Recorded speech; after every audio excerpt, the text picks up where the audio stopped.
नमस्कार, मैं इमरान अली। आज हमारे साथ गया ज़िला प्रशासनिक हज कमेटी के सदस्य और सामाजिक कार्यकर्ता नवाब खान हैं। नवाब खान साहब, आपका इस्तकबाल है।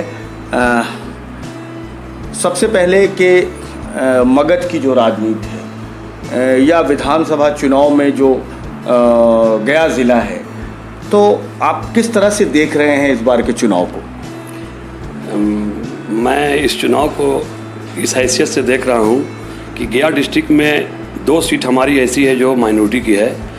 मैं सारी पार्टियों से, चाहे वो राजद हो या कांग्रेस हो या जेडीयू हो या लोक जनशक्ति पार्टी हो, इन सारे नेताओं से मेरी बात होती रही है और हो रही है कि ये अल्पसंख्यकों को 2 सीट देनी चाहिए गया डिस्ट्रिक्ट में।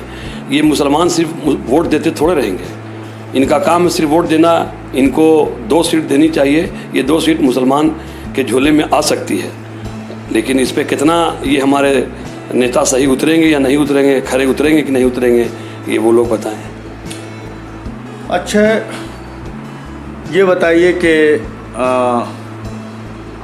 अभी जो अल्पसंख्यक का झुकाव है वो किस दल के साथ है? वो उम्मीदवार को वोट देंगे या दल को वोट देंगे या उनके वोट अलग अलग दल में जाएंगे? क्या स्थिति रहेगी? आपको अभी कैसा लगता है? अगर किसी अल्पसंख्यक को अगर किसी पार्टी ने टिकट दिया, लेकिन अगर अल्पसंख्यक का बड़ा तबका उस पार्टी के साथ नहीं है, तो स्थिति क्या होगी? अभी जो बिहार की स्थिति नहीं बल्कि पूरे हिंदुस्तान की जो स्थिति है, और अभी हिंदुस्तान में अभी बिहार में ही इलेक्शन होने जा रहा है। इस इलेक्शन में मुसलमान बराबर महागठबंधन को वोट देता रहा और गठबंधन के लोगों ने ये सोच रखा है कि मुसलमानों का जो वोट है वो हमारा है, लेकिन ऐसा नहीं है। हम अल्पसंख्यक, दलित, महादलित और गरीब तबके के जो किसी भी धर्म के लोग हैं, किसी धर्म को मानने वाले, इन लोगों को बराबर तरह तरह किया है लोगों ने। और इस इलेक्शन में ऐसा नहीं होगा कि किसी एक पार्टी का, मुसलमानों का या अल्पसंख्यक का या दलितों का या गरीबों का वोट जाएगा। वोट बटेगा और ये जो गठबंधन से जो लोग आएंगे उनको ही वोट मिलेगा और जेडीयू को ही वोट मिलेगा। और जो इंडिपेंडेंट आएंगे या जो छोटी छोटी पार्टियों से आएंगे, इनका तो कोई कहीं सवाल ही नहीं होगा। और इनको वोट देने के मतलब है कि अपने वोट को बर्बाद करने का काम किया जाएगा। चलिए, एक और सवाल। शेरघाटी विधानसभा जब पहली बार बना तो इस क्षेत्र के, बल्कि मगध के एक कद्दावर नेता शकील अहमद खान को टिकट राष्ट्रीय जनता दल ने दिया और एक तरह से उनकी हार के बाद एक ये स्थिति बन गई कि अल्पसंख्यक इतने बड़े नेता को भी इकट्ठा होकर वोट नहीं करते हैं, बल्कि उनके वोट का बड़े पैमाने पर बंटवारा होता है। तो अब क्या स्थिति होगी? क्या उससे लोग सबक सीखेंगे या वही स्थिति बनी रहेगी?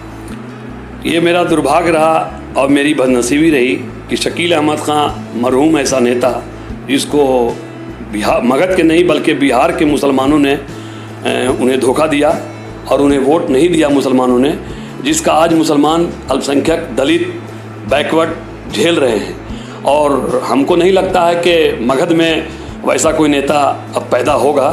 अब ऊपर वाले की मर्ज़ी हो, किसी को पैदा कर दे वो अलग बात है, लेकिन आज सारे मुसलमान को मजबूर हैं, बोलने से मजबूर हैं, बोल भी रहे हैं लेकिन वो कर नहीं पा रहे हैं। मुझे तो ये लगता है कि जब वो शकील अहमद खान साहब शेरघाटी से आए थे और उन्हें सिर्फ अल्पसंख्यक और दलितों ने वोट दिया और जो समीकरण के लोग थे, माई समीकरण के वोट नहीं दिया, इसलिए मुसलमानों को भी चाहिए कि वैसे लोगों को वोट नहीं देना चाहिए। और मैं एक हाथ जोड़ के अल्पसंख्यक और दलितों से विनती करता हूँ कि आप बराबर वोट दिया और आपको कभी भी वोट नहीं दिया गया। जैसे शकील साहब को यहाँ से हराया समीकरण के लोग, फातमी साहब को हराया, बारी साहब को हराया, शहाबुद्दीन साहब को हराया और तस्लीमुद्दीन के बेटा सरफराज अहमद को भी हराया। तो मैं क्यों वोट दूँ? मैं मुसलमान से इल्तिजा करता हूँ कि आप अपना वोट किसको दीजिएगा, नहीं दीजिएगा, ये आप समझिए। मैं किसी पार्टी का या किसी दल का नेता नहीं हूँ। मैं एक सामाजिक कार्यकर्ता हूँ और मेरी पहचान भी सामाजिक कार्यकर्ता से ही हुई है ज़िला में।